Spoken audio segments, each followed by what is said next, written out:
آپ دیکھ رہے ہیں کرنٹ فوٹینمنٹ، پاکستان کی بنیادیں ہلا دینے والے واقعات، سرزمین بیائن کا تیسرا حصہ ملاحظہ کریں۔ ناظرین کرام، 1957 میں پاکستان میں 3 وزرائے اعظم بدلے، جو شاید دنیا کی جمہوری یا سیاسی تاریخ میں ایک انوکھا واقعہ ہے۔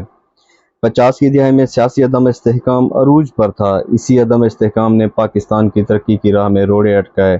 طاقت کا محور جو لوگ تھے، ان کو صرف اپنے اقتدار کی پڑی ہوئی تھی، اس کے لیے وہ کسی بھی حد تک جانے کو تیار ہوتے تھے۔ بس بادشاہ سلامت قائم رہے، ریاست جائے بھاڑ میں۔ یہی وہ بیج تھے جن کی فصلیں ہم آج تک کاٹ رہے ہیں۔ پاکستان لیاقت علی خان کے قتل کے بعد سیاسی طور پر لاوارث ہو چکا تھا۔ سیاسی عدم استحکام اور خود غرضی اس حد تک پہنچ چکی تھی کہ 3 وزرائے اعظم اس کی بھینٹ چڑھے۔ اصل طاقت ایوب خان کے پاس تھی، جن کی شہ پر نہ صرف دستور ساز اسمبلی توڑی گئی بلکہ پاکستان کی خالق حکمران جماعت مسلم لیگ کو بھی کمزور کیا گیا۔ سیاسی جوڑ توڑ، خوشامدی ٹائپ لوٹوں کو متعارف کرا کر کٹ پتلی وزرائے اعظم لائے گئے، جس کا صرف اور صرف ریاست کو ناقابل تلافی اور دائمی نقصان پہنچا۔ ناظرین کرام، 11 اکتوبر 1957 کو صدر سکندر مرزا نے وزیر اعظم حسین شہید سہروردی کو برطرف کیا۔ ان کی جگہ ابراہیم اسماعیل چاندریگر، جنہیں ہم آئی چاندریگر کے نام سے جانتے ہیں، کو حکومت بنانے کی دعوت دی گئی۔ وہ 18 اکتوبر کو اس عہدے پر فائز ہوئے اور محض 55 دن بعد عدم اعتماد کے نتیجے میں مستعفی ہو گئے۔ 16 دسمبر 1957 کو ملک فیروز خان نون کو وزیر اعظم بنایا گیا اور پاکستان کے پہلے جمہوری دور کے آخری وزیر اعظم ثابت ہوئے۔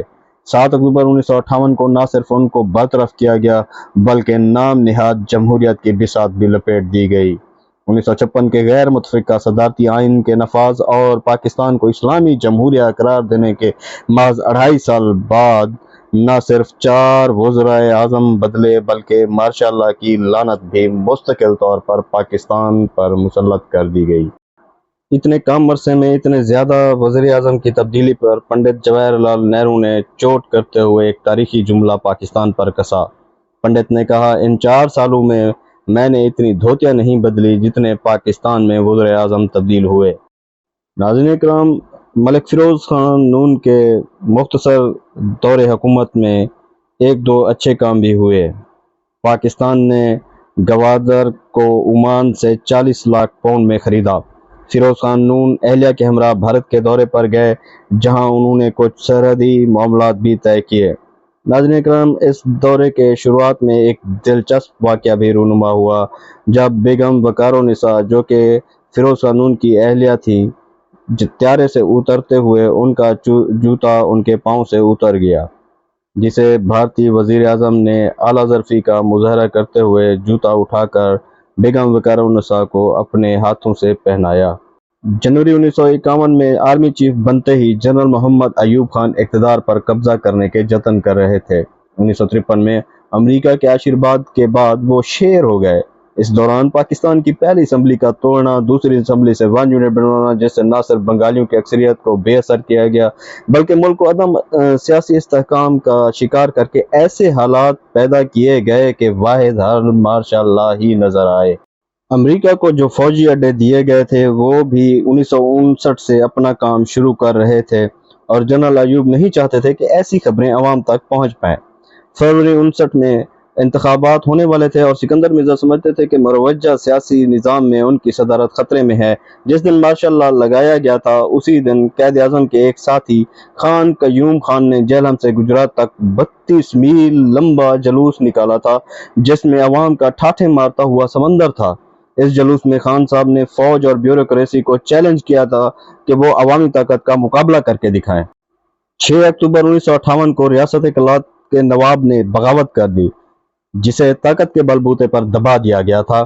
حکومتی سطح پر اس انتہائی قدم کا جو جواز پیش کیا گیا تھا، اس میں عدم سیاسی استحکام اور افراتفری، سیاستدانوں کی کرپشن، مشرقی پاکستان کی اسمبلی میں ڈپٹی اسپیکر شاہد علی خان کا 25 ستمبر 1958 کو قتل اور 9 مئی 1958 کو صوبہ مغربی پاکستان کے وزیر اعلیٰ ڈاکٹر خان صاحب کے قتل وغیرہ تھے۔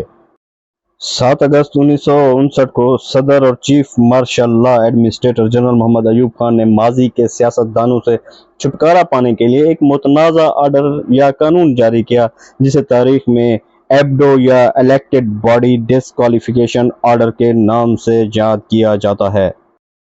ایبڈو قانون کو نئی بوتل پرانی شراب کہا جاتا تھا۔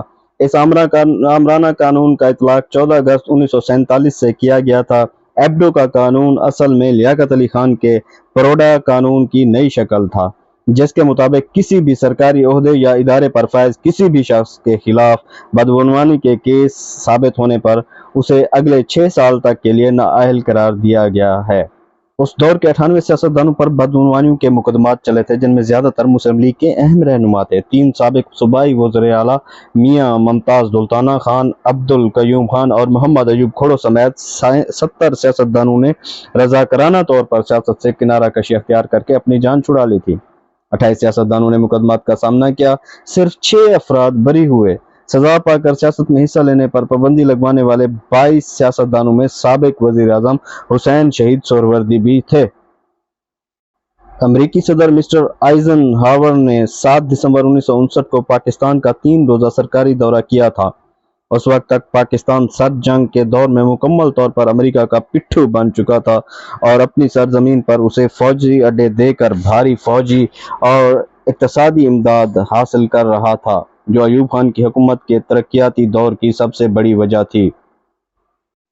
ناظرین اکرام، اس سلسلے کی چوتھی قسط جلد اپلوڈ کی جائے گی۔ تب تک کے لیے اللہ حافظ۔